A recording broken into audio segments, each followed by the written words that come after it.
If you listen to heavy metal music, you have probably came across a band called Pantera, one of the best-selling groove metal bands in America's history. The guitarist of this band was Darrell Abbott, aka Dimebag Darrell. He was from Ennis, Texas, and spent most of his life in this state. He was gifted a guitar at a young age and had a huge interest in music. Darrell's father was a country music producer and his mother a homemaker. The family lived in the countryside of Texas. He had a brother named Vinnie Paul, who got along with him and began learning to play the drums. The brothers loved listening to Kiss, a New York-based rock band. Their father linked them up to other musicians and helped them form a band in 1981. At first, they played glam rock.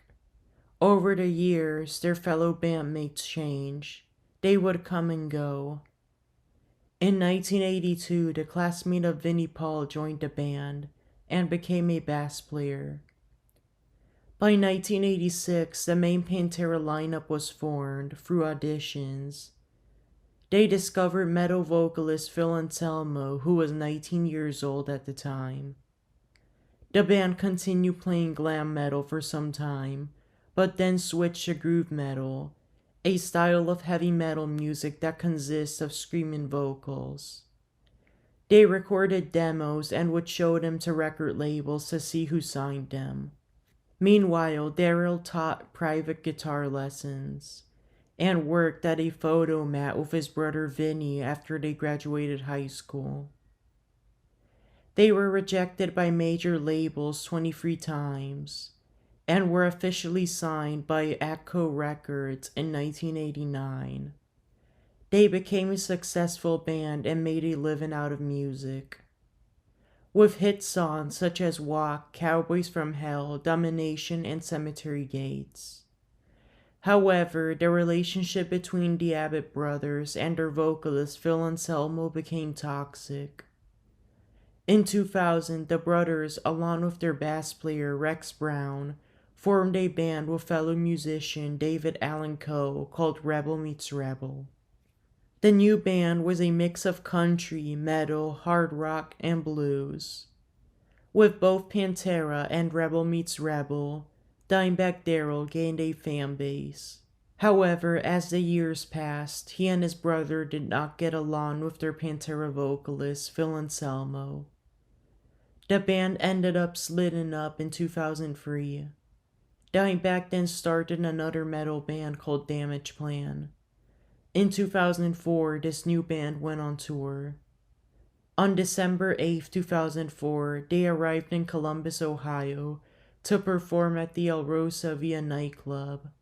The concert's doors opened at 6:30 p.m., which was around when 25-year-old Nathan Gale arrived and stood outside the venue. While he was outside, the concert's opening acts performed, which were bands Volume Dealer, Position 6, and 12 Gouge. It was then time for Damageplan to take the stage.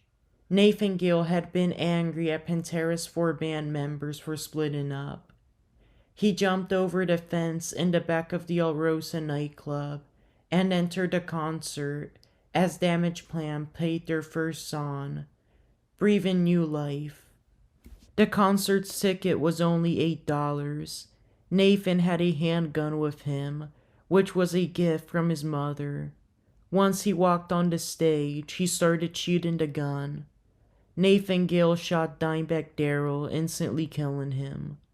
He then shot 4 more people, Damageplan bodyguard Jeff Thompson, and nightclub employee Aaron Halk, who tried to stop Gale. They were both killed. Lastly, he started shooting into the crowd, killing a 23-year-old fan named Nathan Bray. 2 more were shot as well. In total, Nathan Gale killed 4 people and injured 3. The police were called and arrived at the scene. Columbus police officer James Niggemeyer fatally shot Gale, instantly killing him and bringing an end to the chaos. The 3 injured ones were taken to the city's Ohio Health Hospital and underwent surgery. They were placed into the chain's Grant Medical Center. They were then released and recovered. Officer Nigga Mayer suffered from PTSD and severe anxiety after the shooting and had to resign from his job. He then started working as an off-duty robbery detective in the same department. The club's owners, the Cotella family, were blamed for not providing enough security during the concert to keep participants safe, and lawsuits were filed against them. Officer James Niggemeyer was accused of unlawfully killing the shooter, Nathan Gale, by Ohio prosecutor Ron O'Brien. After an investigation, a case was presented to a grand jury in Columbus, Ohio's Franklin Court of Common Pleas. The grand jury then claimed that Niggemeyer's actions were heroic and appropriate. Therefore, they chose to not indict him. Niggemeyer was then cleared and never faced any criminal charges. The investigation of the shooting also determined that the motive of it was inconclusive. But Nathan Gale possibly did what he did due to the persecutory delusions caused by paranoid schizophrenia. Due to Gale having been killed during the act, he was never charged nor imprisoned for his crimes. Apparently, Gale lived in Marysville, Ohio, and believed that Pantera had stolen song lyrics from him. Nathan Gale's funeral information was kept private, and his family did not disclose where it was held. However, he was afterwards cremated, and the ashes now belong to his family, most likely his mother, Mary Clark, who lives in Cincinnati. Damage Plan bodyguard Jeffrey Thompson, also known as Mayhem, who died during the shooting, was 40 years old, from Dallas, Texas, and was as well of Scottish descent. He loved participating in Scottish dances and traditions. His funeral services were held at the Jackson's Newport Funeral Home Chapel on the afternoon of December 16, 2004, in Newport, Arkansas, where his family was from. He was then buried at a nearby cemetery known as Walnut Grove. Aaron Hulk, the 29-year-old nightclub employee who died in the shooting, had his funeral services held on Monday, December 13, 2004, at the Our Lady of Peace Catholic Church in Clintonville, Ohio. He was afterwards buried at the Resurrection Cemetery in Lewis Center, Ohio. Nathan Braid, a 23-year-old student who died when he was shot after performing CPR on Dimebag Darrell to try to resuscitate him, attended the Ohio University. He enjoyed playing basketball, watching sports, and listening to music. He was nicknamed Nate. Nate's funeral was held in Circleville, Ohio on Saturday, December 11, 2004. It was private and most likely done at the Defenbauer Weiss Scodinger Funeral Home, the only funeral home in that small town around that era. He is buried at the Heavenly Hill Cemetery, which is in that same town. Lastly, the funeral of Dimebag Darrell was held at the Convention Center in Arlington, Texas, on the Tuesday night of December 14, 2004. Many fans attended. 2 nights before that, he had a private one where just his family and close friends witnessed. This was held on the afternoon of Sunday, December 12, 2004, at the Moore Funeral Home in Arlington, Texas.